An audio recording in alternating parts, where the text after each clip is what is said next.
बिस्मिल्लाहिर्रहमानिर्रहीम। अस्सलाम वालेकुम। मोअज़्ज़ज़ और प्यारे नाज़रीन इकराम, आज के इस वीडियो में हम सरकार गौसे आज़म शहंशाह बगदाद शेख सैयदना अब्दुल कादिर जिलानी रहमतुल्लाह अलैह की चंद वाक़यात और चंद करामात आप दोस्तों की खिदमत में पेश करूँगा। वीडियो को शुरू करने से पहले आप भाइयों और बहनों से बस इतनी सी इल्तिजा है कि अगर हो सके तो अपने भाई के इस चैनल को सब्सक्राइब कर दीजिएगा और वीडियो को आखिर तक ज़रूर देखिएगा। नाज़रीन किराम, रबीउल अव्वल के महीने में यूँ तो और भी बहुत सारे बुज़ुर्गों के उर्स मुबारक मनाया जाता है, मगर ये महीना ख़ास तौर पर गौसे आज़म रहमतुल्लाह अलैह से निस्बत रखता है, क्योंकि इसी महीने की 11वीं तारीख को हुज़ूर गौसे पाक रहमतुल्लाह अलैह शेख सैयदना अब्दुल कादिर जिलानी का उर्स शरीफ मनाया जाता है। हमारे प्यारे प्यारे पीर व मुर्शिद हुज़ूर गौसे पाक रहमतुल्लाह अलैह बहुत बड़े वली अल्लाह बल्कि वलियों के भी सरदार थे। आप रहमतुल्लाह अलैह का नाम अब्दुल कादिर, कुनियत अबू मोहम्मद और अलकाबात मोहिउद्दीन, महबूब सुबानी, गौसे सकलैन, गौसे आज़म वगैरह है। आप रहमतुल्लाह अलैह 470 हिजरी में बगदाद शरीफ के करीब कस्बा जिलान में रमज़ानुल मुबारक की पहली तारीख को सुबह के वक्त पैदा हुए। आप रहमतुल्लाह अलैह अपनी अब्बू जान की तरफ से नवासा रसूल इमाम हसन मुजतबा रज़ी अल्लाह ताला अन्हा के 11वें पोते हैं, और आप अपनी अम्मी जान की तरफ से इमाम आली मकाम इमाम हुसैन रज़ी अल्लाह ताला अन्हा के 12वें पोते हैं। गौसे पाक रहमतुल्लाह अलैह के अबू जान हज़रत सैयद अबू साले मूसा जंगी दोस्त रहमतुल्लाह अलैह ने गौसे आज़म रहमतुल्लाह अलैह की विलादत की रात देखा कि रसूलों के सरदार जनाब अहमद मुख्तार सल्लल्लाहु अलैहि वसल्लम चंद सहाबा इकराम और औलिया अज़ाम के साथ उनके घर तशरीफ़ लाए हैं, और इन अल्फाज में खुशखबरी से नवाजा कि ए अबू साले, अल्लाह पाक ने तुम्हें ऐसा बेटा अता फरमाया है जो वली है, और वो मेरा और मेरे रब का यानी कि अल्लाह का पसंदीदा बंदा है, और इसकी औलिया इकराम रहमतुल्लाह अलैह में वैसी शान होगी जैसी मेरी अनबिया मुरसलीन अलैहिस्सलाम में है। और दीगर अनबिया इकराम अलैहिस्सलाम ने ये खुशखबरी दी कि तमाम औलिया अल्लाह रहमतुल्लाह अलैह तुम्हारे नेक बख्त बेटे के फर्माबरदार होंगे और उनकी गर्दनों पर इसका कदम होगा। अजीम ताबी बुज़ुर्ग हज़रत सैयदना हसन बसरी रहमतुल्लाह अलैह ने अपने ज़माने मुबारका से लेकर हुज़ूर पाक गौसे आज़म रहमतुल्लाह अलैह के ज़माने मुबारका तक तफसील से खबर दी है कि जितने भी अल्लाह पाक के औलिया इकराम रहमतुल्लाह अलैह गुज़रे हैं, सब ने शेख सैयदना अब्दुल कादिर जिलानी रहमतुल्लाह अलैह की खबर दी है। सिलसिला अतारिया व कादरिया के अजीम बुज़ुर्ग हज़रत सैयदना जुनैद बगदादी रहमतुल्लाह अलैह फरमाते हैं कि मुझे आलम गैब से ये मालूम हुआ कि 5वीं सदी के दरमियान सैयदुल मुरसलीन सल्लल्लाहु अलैहि वसल्लम की औलाद में से एक कुतुब आलम पैदा होगा, जिनका लक़ब मोहिउद्दीन और नाम मुबारक सैयदना अब्दुल कादिर जिलानी रहमतुल्लाह अलैह होगा, और वो गौसे आज़म होगा और उनकी जिलान शहर में पैदाश होगी। नाज़रीन किराम, गौसे पाक रहमतुल्लाह अलैह के नाना जान हज़रत सैयदना अब्दुल्ला सहमी रहमतुल्लाह अलैह जिलान शरीफ के औलिया इकराम रहमतुल्लाह अलैह में से थे। आप रहमतुल्लाह अलैह निहायत ही परहेज़गार होने के अलावा साहिब फ़ज़ल व कमाल भी थे। आप रहमतुल्लाह अलैह मुस्तजाबुल दावत थे, यानी कि आपकी दुआएं कबूल होती थी। अगर आप किसी शख्स से नाराज़ होते तो अल्लाह पाक उस शख्स से बदला ले लेता, और जिस शख्स से आप खुश होते अल्लाह पाक उसे इनाम व कराम से नवाजता था।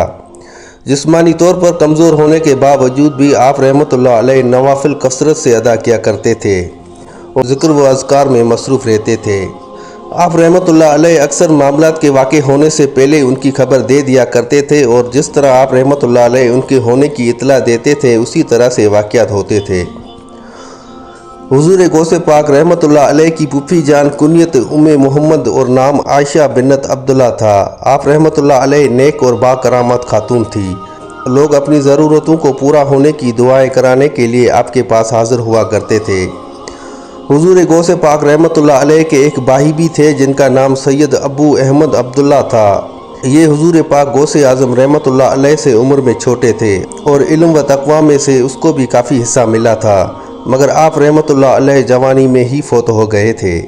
हुज़ूर गौसे पाक रहमतुल्लाह अलैह का ख़ानदान नेकू का घराना था। आप रहमतुल्लाह अलैह के नाना जान, दादा जान, अब्बू जान, अम्मी जान, फूफी जान, भाई जान और साहिबजादगान सब मुत्तकी व परहेज़गार थे। इसी वजह से लोग आपके ख़ानदान को अशरफ का ख़ानदान कहते थे। नाज़रीन किराम, एक मरतबा का जिक्र है कि एक नीम रोज़ नामी एक मुल्क था जो कि मौजूदा दौर में अफ़गानिस्तान का एक सूबा है। اس کے بادشاہ نے شیخ سیدنا عبدالقادر جیلانی رحمۃ اللہ علیہ کو ایک خط بھیجا کہ میں اس ملک کا کچھ علاقہ بطور جاگیر آپ کو دینا چاہتا ہوں تاکہ آپ بھی میری طرح عیش و عشرت کی زندگی گزاریں۔ میرے پیارے پیارے مرشد و کریم حضور غوث پاک رحمۃ اللہ علیہ نے اس کے جواب میں فارسی میں صرف 4 اشعار لکھ کر بھیجے، جن کا ترجمہ کچھ یوں ہے: اگر میرے دل میں ملک سجر کی کچھ بھی ہوس ہو تو سجر کے بادشاہ کے کالے رنگ کے تاج کی طرح میرا نصیب بھی کالا ہو جائے، اس لیے کہ جب مجھے دولت نیم شب یعنی اللہ پاک کی یاد میں راتوں کو جاگنے کی سلطنت حاصل ہے تو سلطنت نیم روز کی قیمت میرے نظر میں ایک جو کے دانے کے برابر بھی نہیں۔ ناظرین اکرام، حضور پاک غوث اعظم رحمۃ اللہ علیہ زیادہ عبادت و ریاضت اور قرآن کریم کی تلاوت فرمایا کرتے تھے، چنانچہ معقول ہے کہ آپ رحمۃ اللہ علیہ 15 سال تک رات بھر میں ایک قرآن پاک کو ختم کرتے تھے۔ آپ رحمۃ اللہ علیہ روزانہ 1000 رکعت نفل فرماتے تھے، اور ایک رات میں جب آپ رحمۃ اللہ علیہ نے اپنے معمولات کا ارادہ کیا تو نفس نے سستی کرتے ہوئے تھوڑی دیر سو جانے اور اس کے بعد اٹھ کر عبادت کرنے کا مشورہ دیا۔ جس جگہ پر آپ کے دل میں یہ خیال آیا تھا اسی جگہ پر اسی وقت ایک قدم پر کھڑے ہو کر آپ رحمۃ اللہ علیہ نے ایک قرآن کریم کو ختم کیا۔ ناظرین اکرام، اللہ والوں کا ہمیشہ یہی طریقہ رہا ہے کہ ڈھیر و نیکیاں کرنے اور گناہوں سے بچنے کے باوجود بے پناہ خوف خدا رکھتے تھے۔ سرکار بغداد غوث اعظم رحمۃ اللہ علیہ بھی بے پناہ خوف خدا رکھتے تھے، چنانچہ شرف الدین سعدی شیرازی رحمۃ اللہ علیہ فرماتے ہیں کہ حضرت سیدنا شیخ عبدالقادر جیلانی رحمۃ اللہ علیہ کو حرم کعبہ میں دیکھا گیا کہ وہ کنکریوں پر اپنا سر مبارک رکھ کر بارگاہ رب العزت میں عرض گزار تھے کہ اے رب کریم مجھے بخش دے، اور اگر میں سزا کا حقدار ہوں تو بروز قیامت مجھے اندھا اٹھانا تاکہ نیکوکار لوگوں کے سامنے میں شرمندہ نہ ہوں۔ امام ابو الحسن حیتی رحمۃ اللہ علیہ فرماتے ہیں کہ میں نے حضور پاک غوث اعظم رحمۃ اللہ علیہ کے ساتھ حضرت سیدنا امام احمد بن حنبل رحمۃ اللہ علیہ کے مزار شریف پر حاضری دی۔ میں نے دیکھا کہ حضرت سیدنا امام احمد بن حنبل رحمۃ اللہ علیہ اپنی قبر سے باہر تشریف لے آئے اور سیدی حضور پاک غوث اعظم رحمۃ اللہ علیہ کو اپنے سینے سے لگا لیا اور انہیں خلعت بہترین لباس پہنا کر ارشاد فرمایا کہ اے شیخ عبدالقادر جیلانی رحمۃ اللہ علیہ، بے شک میں علم و شریعت اور علم و حقیقت اور علم و حال اور علم و فعال میں تمہارا محتاج ہوں۔ آقا علی حضرت امام احمد رضا خان رحمۃ اللہ علیہ فرماتے ہیں کہ شریعت حضور اقدس صلی اللہ علیہ وآلہ وسلم کے اقوال ہے، اور طریقت حضور کے افعال اور حقیقت حضور کے احوال اور معرفت حضور کے علوم بے مثال ہے۔